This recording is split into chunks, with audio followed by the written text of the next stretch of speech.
Dear Constance, I read your recent letter with interest and anticipation. What?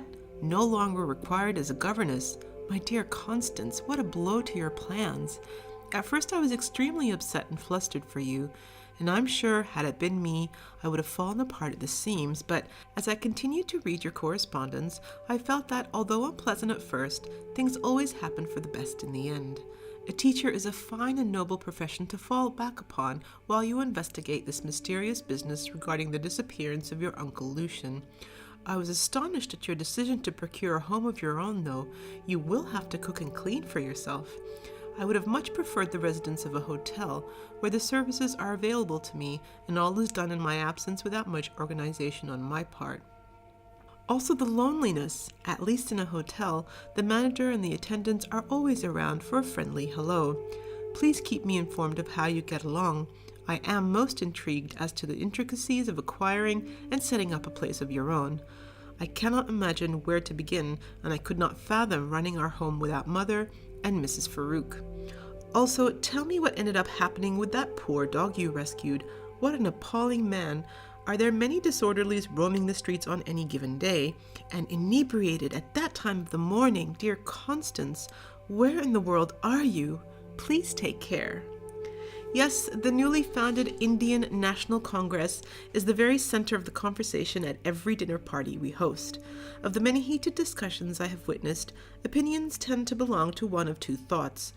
The first, very much like your own father's, argues that the locals are not refined enough to know what they want and cannot be trusted to govern themselves, while the other, where my father stands, firmly believes that, although they are simple people, they do know what they want, but are unable to do it of their own accord, and so they need us, the mighty British Empire, to do it for them and lead them to a better future.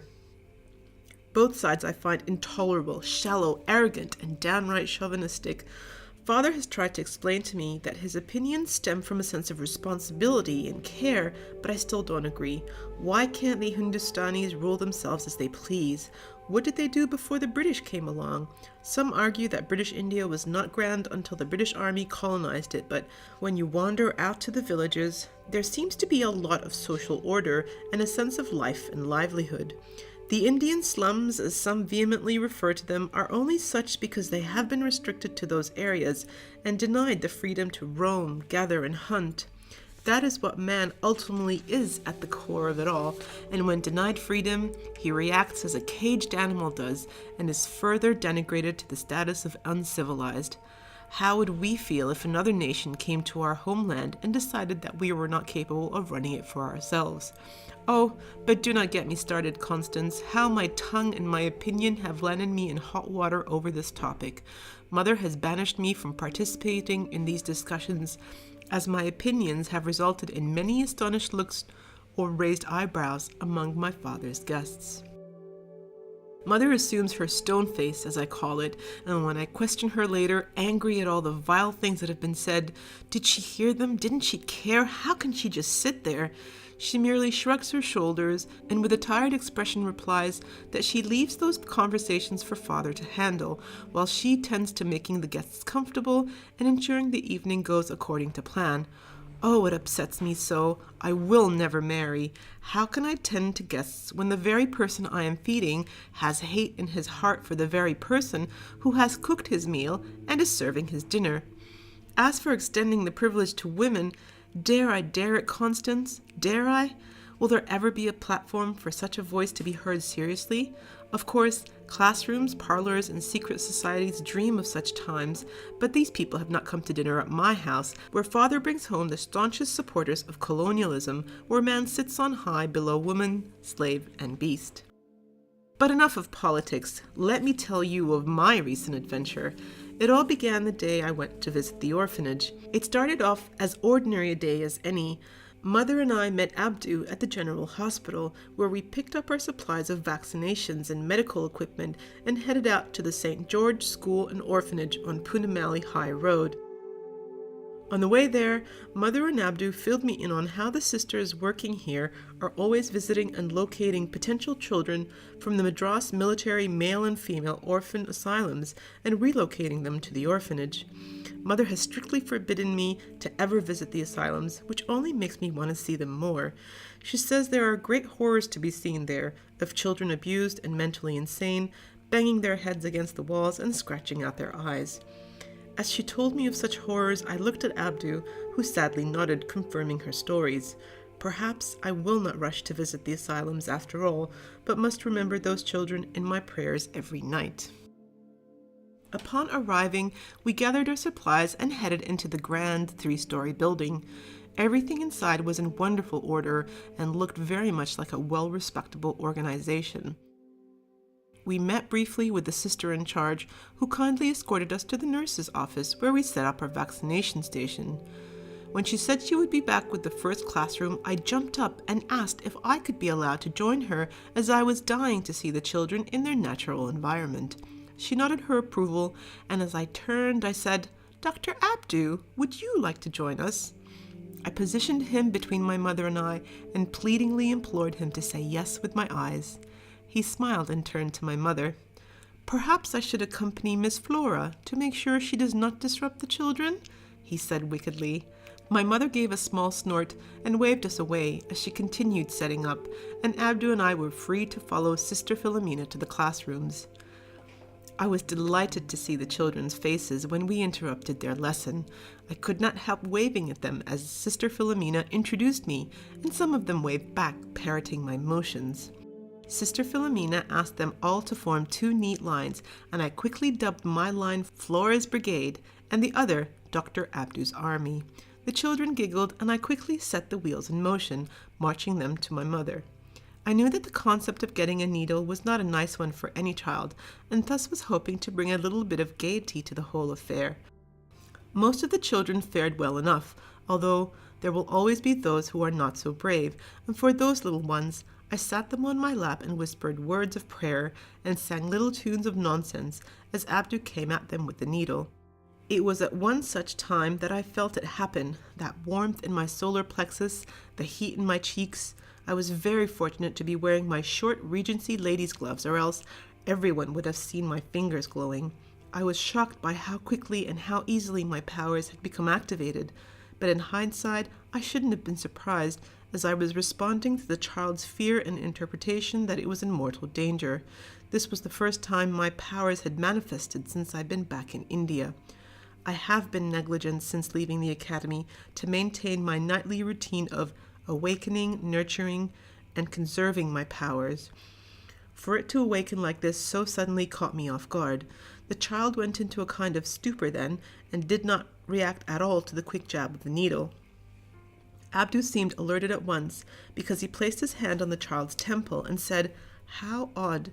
This one has a fever, but I swear she was not hot a moment ago," and then muttered about how we should watch for unwell children before we give them vaccinations. But I knew this child did not have a fever. She was only hot because my energy had transmuted into her. I quickly stood up with this small ragdoll child in my arms, walked over to the bed in the corner of the room, and pulled the curtain around us. I silently began to focus my energy to dissipate the heat from my body and then draw it out of hers, as we were taught by Swami Rama in our class, Controlling Your Talent. When Abdu came to check on us 10 minutes later, the child was roused and giggling to the funny faces I was making and was back to normal body temperature. Was all he said, looking at me with a quizzical expression on his face. I stood up then, shrugging, offering no explanations, and returned to my mother, who still had a line of students and was inoculating en masse like her life depended on it. We were done in 2 hours, very weary, yet satisfied that our job had been completed. On the way back from escorting the last class of children, I took this opportunity to detour towards the main office, intent on having a quick word with the head sister. I came to a set of solid wood doors, and as I made to knock, the door swung open, and I was surprised by the most brilliant of green eyes and locks so curly they make a girl jealous. A young man wearing a top hat and a ruffled dress shirt with long coattails was huffing out of the office and stopped dead in his tracks as he almost collided with me in the doorway. His hand went straight for his top hat, and he removed it immediately. We stood there, a moment frozen in time, as we stared at each other. His brow furrowed with frustration, his lips pursed tightly. But then he smiled, a most handsome smile. It took my breath away, and once again I felt my solar plexus warming. Twice in one day, how can that be? What was wrong with me today? I moved back quickly, shyly mumbling my apologies. The head sister who was sitting at her desk called out, "Yes, dear, can I help you?"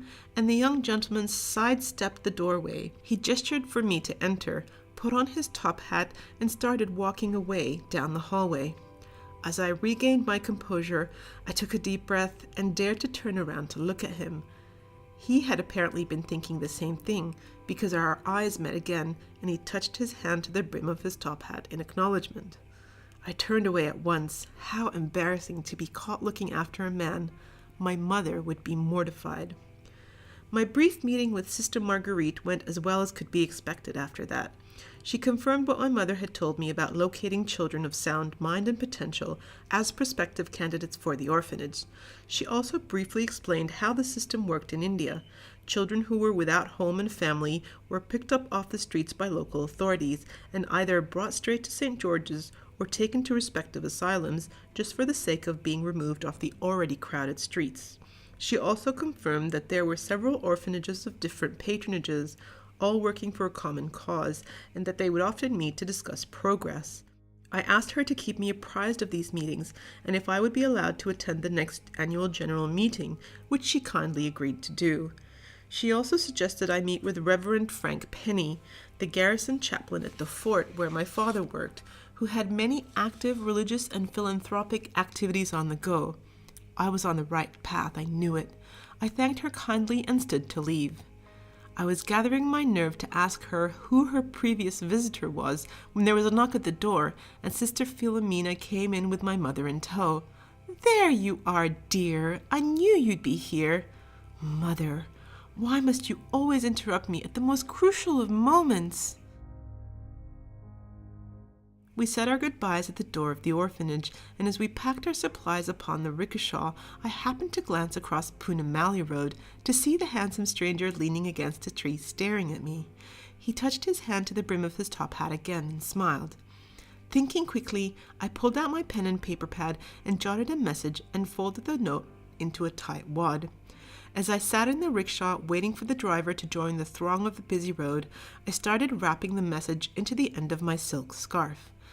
As the rickshaw jolted to a start and joined the traffic, I loosened my scarf from around my neck and then surreptitiously made it fly out onto the road. "Oh, Flora, your scarf!" proclaimed my mother. Abdu started making motions for the driver to stop, but I said, "Never mind, Abdu, let it go.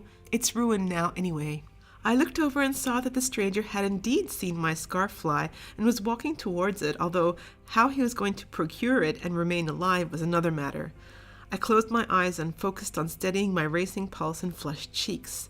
When I opened my eyes again, I saw that Abdu was staring at me intently. I gritted my teeth, looked away, and refused to meet his gaze till we arrived back at the clinic.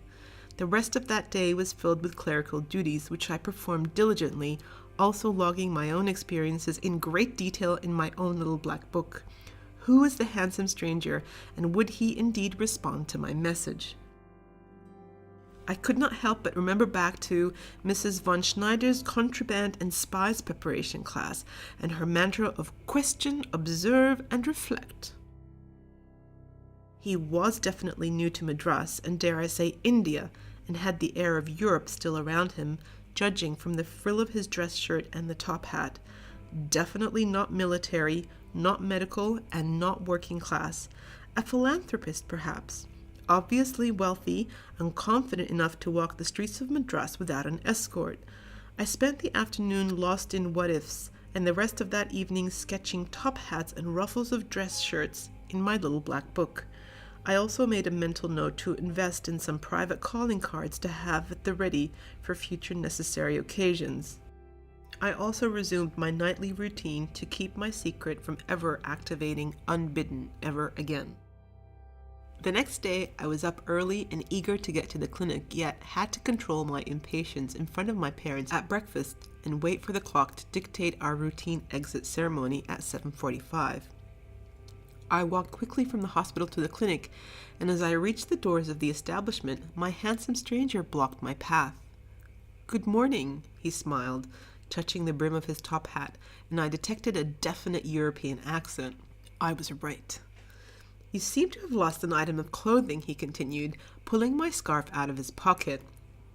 I noticed that it had been washed and pressed. Impressive. "Florence Quinn, how do you do?" I introduced myself, giving him the strongest handshake I could. I remembered how we were taught that in a man's world, a woman's handshake is a weapon and must be firm. "Florence," he said, surprised. "I've been thinking of you as Juliet after that little escapade in the rickshaw." Seriously? Had he just alluded to Shakespeare? I noticed today that he was wearing a collared shirt and a silk bow tie and a waistcoat instead of the ruffled dress shirt, and his shoes looked like they had just been shined. "And you are?" "Oliver Sorensen, ma'am," and once again he touched the brim of his top hat. He sounded American that time. We stood there eyeing each other. What now, I thought. "I noticed a tea house around the corner. Perhaps we could—" "Ah, Mr. Singh's tea rooms. I knew the place well." "If you give me 15 minutes, I promised," and he nodded. I walked into the clinic slightly shaky. What was I doing? But I had already agreed to it, so there was no turning back now. "Abdu, would you mind if I took an extra 30 minutes this morning?" I prayed he would not ask why. I was also glad that Mother was not here. "Of course, Miss Flora." Oh, thank goodness. I quickly locked myself in the facilities closet and patiently waited 9 minutes, at which point I regally and most deliberately made my way to the tea rooms to arrive precisely 50 minutes on the dot. He was sitting at a table by the cashier and stood when I walked in. I pointed to a table deep within the tea rooms and he led the way. "I've been waiting here since the break of day," he said as we sat down. "I wasn't sure you'd come," I replied. "So, how long have you been in Fort St. George?" I asked. "A little over a week," he replied, and before long he embarked on the story that brought him to India. Oliver's mother was a beautiful and gifted prima ballerina at the Royal Danish Ballet who caught the eye of a certain royal family member in the French court. Their affair was well hidden from both walks of life until the French Revolution overthrowing of King Louis Philippe in February of 1848. Oliver's father arranged passage for his pregnant lover on a steamship from Paris to Madras, posing as a sister of the Holy Cross. By the time she arrived in Madras, her condition had become very obvious and the charade was over. She was given asylum at a local shelter run by missionary sisters, and when Oliver was born, he was placed in the very orphanage I met him at the day before. She disappeared from Madras 6 weeks after without a trace. Soon after that, a letter arrived at the orphanage with specific instructions as to the care of Oliver Sorensen from a private trust lawyer. He was to stay at the orphanage until he reached his 5th birthday, at which time he would be transferred to the renowned Divulges Academy in Vienna, where he was to attend until the age of 18. From there, he was to attend the United States Naval Academy, where he graduated at the age of 22. At his graduation, a mysterious man approached him and told him that an apartment had been set up in his name in Vienna, and that he was to attend the University of Vienna in order to continue his education. "I've been told what to do all my life," he had said, which struck a great chord with me.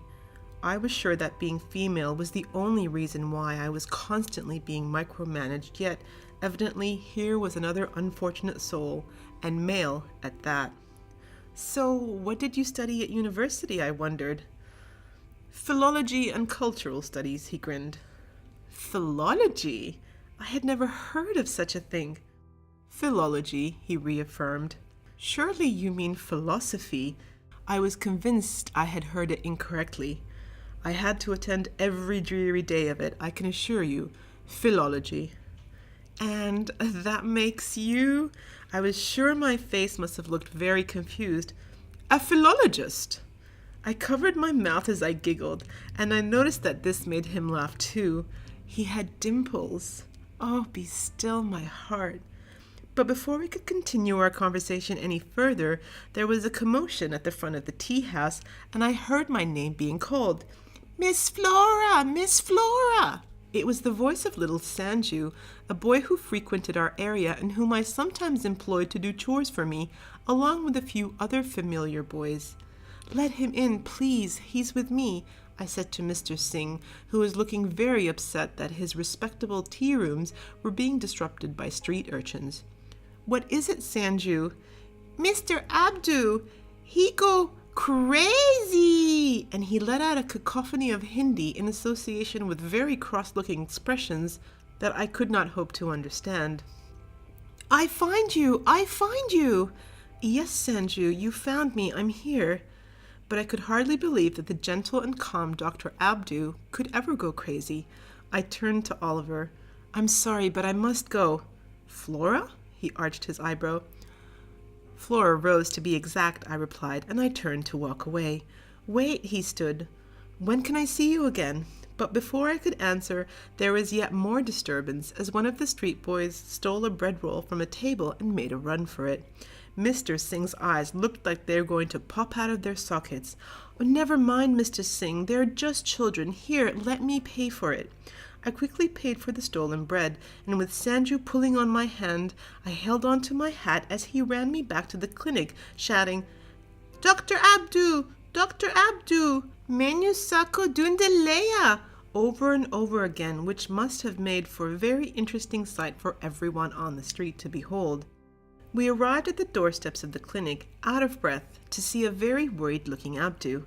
Miss Flora, it has been more than 1 hour. I was worried something had happened to you. Your mother would have my neck. Oh, Abdu, my apologies. I lost track of time. I assure you, I was quite safe.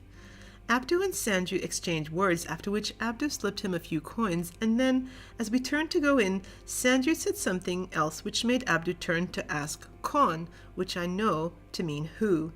Sanju put out his hand, obviously asking for more money.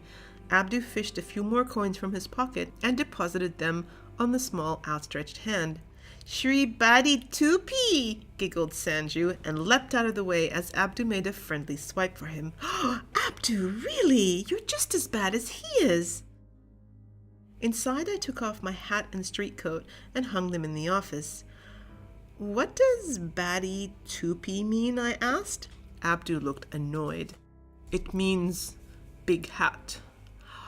Mr. Big Hat, that was what Sanju had called Oliver, referring to the top hat. I blushed and turned around. I think I'll go see if the volunteers need a hand, I said, and quickly headed out of the office. And that, dear friend, is how I met the handsome philologist Oliver Sorensen. That night, as I documented every word of our conversation in my little black book, I could not help but wonder what had brought Oliver to India. Was he tracking the footsteps of his dear mother, and had he arrived to the place where he was born trying to find out more information about her? It only seemed logical, but from the annoyed look on his face when I had bumped into him, his objective had not been fruitful, and he had obviously not gotten very far.